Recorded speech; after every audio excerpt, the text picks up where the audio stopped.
রাজধানীর চানখারপুলে জুলাই গণ অভ্যুত্থানের সময় আনাজসহ ৬ হত্যার অভিযোগে সংঘটিত মানবতাবিরোধী অপরাধের মামলায় ঢাকা মহানগর পুলিশের সাবেক কমিশনার হাবিবুর রহমানসহ ৩ জনের মৃত্যুদণ্ড দিয়েছেন ট্রাইব্যুনাল। মৃত্যুদণ্ডপ্রাপ্ত অন্য দুজন হলেন সাবেক যুগ্ম কমিশনার সুদীপ কুমার চক্রবর্তী এবং রমনা অঞ্চলের সাবেক অতিরিক্ত উপকমিশনার শাহ আলম মোহাম্মদ আক্তারুল ইসলাম। পলাতক রমনা অঞ্চলের সাবেক সহকারী কমিশনার মোহাম্মদ ইমরুলের ৬ বছর আর বাকি ৩ জনের প্রত্যেককে ৩ বছর করে কারাদণ্ড দিয়েছেন আন্তর্জাতিক অপরাধ ট্রাইব্যুনাল।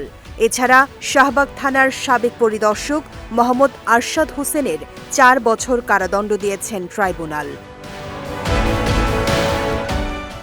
সোমবার ট্রাইব্যুনাল ১-এর চেয়ারম্যান বিচারপতি মোহাম্মদ গোলাম মর্তুজা মজুমদারের নেতৃত্বাধীন ৩ সদস্যের বিচারিক প্যানেল এ রায় ঘোষণা করেন।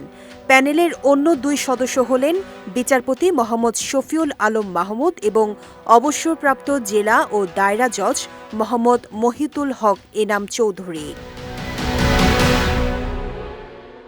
গণ অভ্যুত্থানের সময় সংঘটিত মানবতাবিরোধী অপরাধের ঘটনায় এ নিয়ে দ্বিতীয় কোনো মামলার রায় এটি। অভিযোগ রয়েছে ২০২৪ সালের ৫ আগস্ট চানখারপুল এলাকায় শিক্ষার্থীদের শান্তিপূর্ণ আন্দোলনে গুলি চালায় পুলিশ।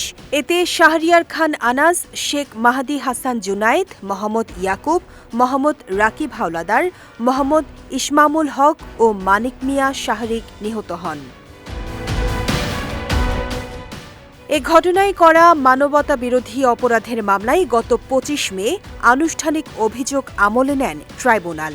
একই সঙ্গে ওই দিন পলাতক ৪ পুলিশ কর্মকর্তার বিরুদ্ধে গ্রেফতারি পরোয়ানা জারি করা হয়। এরপর ৩ জুন পলাতকদের হাজির করতে পত্রিকায় বিজ্ঞপ্তি প্রকাশের নির্দেশ দেন ট্রাইব্যুনাল।